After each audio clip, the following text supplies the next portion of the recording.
Hello दोस्तों। Step towards stock market YouTube channel पे आप सभी का स्वागत है।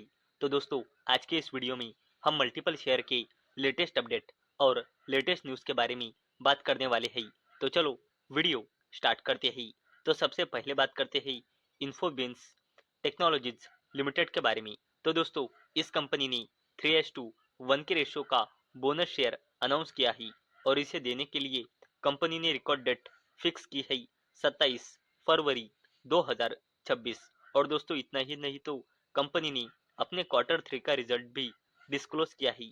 तो कंपनी की sales year on year basis और क्वार्टर ऑन क्वार्टर बेसिस पे बढ़कर क्वार्टर 3 में आई है 134 करोड़ रुपई और कंपनी का net profit year on year basis पे बढ़ा है, लेकिन क्वार्टर ऑन क्वार्टर बेसिस पे कम होकर क्वार्टर 3 में 19 करोड़ रुपई आया है और इसी अपडेट के चलते ये कंपनी फोकस में आ चुकी है। अब बात करते हैं गोदरेज कंज्यूमर प्रोडक्ट्स लिमिटेड के बारे में। तो दोस्तों, इस कंपनी ने 5 रुपई पर शेयर का इंटरिम डिविडेंड अनाउंस किया है और इसे देने के लिए कंपनी ने रिकॉर्ड डेट फिक्स की है 30 जनवरी 2026। और दोस्तों, इतना ही नहीं तो कंपनी ने अपने क्वार्टर 3 का रिजल्ट भी डिस्क्लोज किया है। तो कंपनी की sales year on year basis और क्वार्टर ऑन क्वार्टर बेसिस पे बढ़कर 4009 करोड़ रुपई आई है और कंपनी का net profit year on year basis पे बिल्कुल सेम है और क्वार्टर ऑन क्वार्टर बेसिस पे बढ़कर क्वार्टर 3 में आया है 498 करोड़ रुपई और इसी अपडेट के चलते ये कंपनी भी फोकस में आ चुकी है। अब बात करते हैं Paras defence and space technologies limited के बारे में। तो दोस्तों, इस कंपनी ने भी अपने क्वार्टर 3 का रिजल्ट डिस्क्लोज किया है।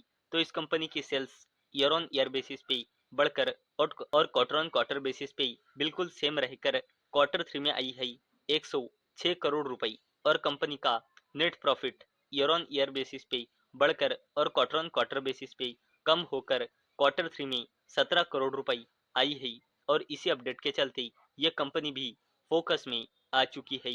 करते हैं सोना BLW प्रिसीशन फॉर्गिन्स लिमिटेड के बारे में। तो दोस्तों, इस कंपनी ने 1 रुपई 60 पैसे का इंटरिम डिविडेंड अनाउंस किया है और रिकॉर्ड डेट फिक्स की है 30 जनवरी 2026। और दोस्तों, इस कंपनी ने अपने क्वार्टर 3 का रिजल्ट भी डिस्क्लोज किया है। तो कंपनी के sales year on year basis और क्वार्टर ऑन क्वार्टर बेसिस पे बढ़कर क्वार्टर 3 में 1200 करोड़ रुपई आई है और कंपनी का net profit year on year basis पे मार्जिनली कम होकर और क्वार्टर ऑन क्वार्टर बेसिस पे गिरकर 150 करोड़ रुपई आया है और इसी अपडेट के चलते यह कंपनी भी फोकस में आ चुकी है। अब बात करते हैं केपीआई ग्रीन एनर्जी लिमिटेड के बारे में। तो दोस्तों, केपीआई ग्रीन एनर्जी लिमिटेड ने अपने 250 मेगावाट के GUVNL यानी कि गुजरात ऊर्जा विकास निगम लिमिटेड पावर प्रोजेक्ट का फर्स्ट 24.2 मेगावाट का कमीशन किया है और इसी अपडेट के चलते कंपनी भी यानी कि केपीआई ग्रीन भी फोकस में आ चुकी है। अब बात करते हैं JSW स्टील लिमिटेड के बारे में। तो दोस्तों, इस कंपनी ने भी अपने क्वार्टर 3 का रिजल्ट डिस्क्लोज किया है।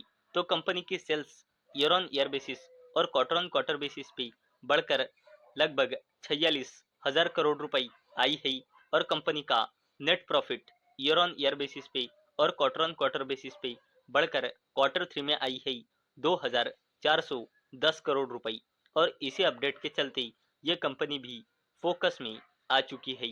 अब बात करते हैं JSW एनर्जी लिमिटेड के बारे में। तो दोस्तों, JSW एनर्जी लिमिटेड ने अपने क्वार्टर 3 का रिजल्ट डिस्क्लोज किया है। तो कंपनी का revenue year on year basis पे 70% से बढ़कर 4,080 करोड़ रुपई आया है और JSW एनर्जी लिमिटेड का consolidated net profit year on year basis पे 151% से ग्रो होकर 420 करोड़ रुपई आया है और इसी अपडेट के चलते JSW एनर्जी लिमिटेड ये कंपनी भी फोकस में आ चुकी है। बात करते हैं अडानी ग्रीन एनर्जी लिमिटेड के बारे में। तो दोस्तों, इस कंपनी ने भी अपने क्वार्टर 3 के रिजल्ट डिस्क्लोज किए हैं।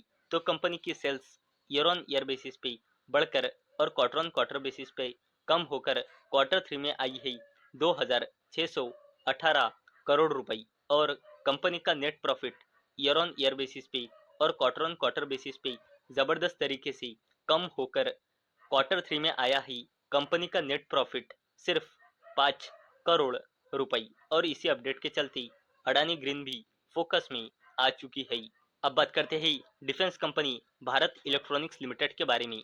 तो दोस्तों, defence company Bharat electronics limited को डिफेंस इलेक्ट्रॉनिक्स से रिलेटेड ऑर्डर्स मिले हैं 610 करोड़ रुपए की और इसी अपडेट के चलते भारत इलेक्ट्रॉनिक्स लिमिटेड ये कंपनी भी फोकस में आ चुकी है। तो दोस्तों, मुझे उम्मीद है आपको ये वीडियो पसंद आई होंगी। तो दोस्तों, अगर आपको ये वीडियो पसंद आई होंगी तो इस वीडियो को लाइक करें और चैनल को सब्सक्राइब करें। और दोस्तों, मैंने ये वीडियो सिर्फ और सिर्फ एजुकेशन और इंफॉर्मेशन पर्पस के लिए बनाई है। मेरी ओर से कोई भी रिकमेंडेशन नहीं है कि आप इन स्टॉक्स को बाय करो, सेल करो या फिर होल्ड करो। तो चलो मिलते हैं कल शाम 6 बजे। तब तक के लिए टाटा, बाय बाय।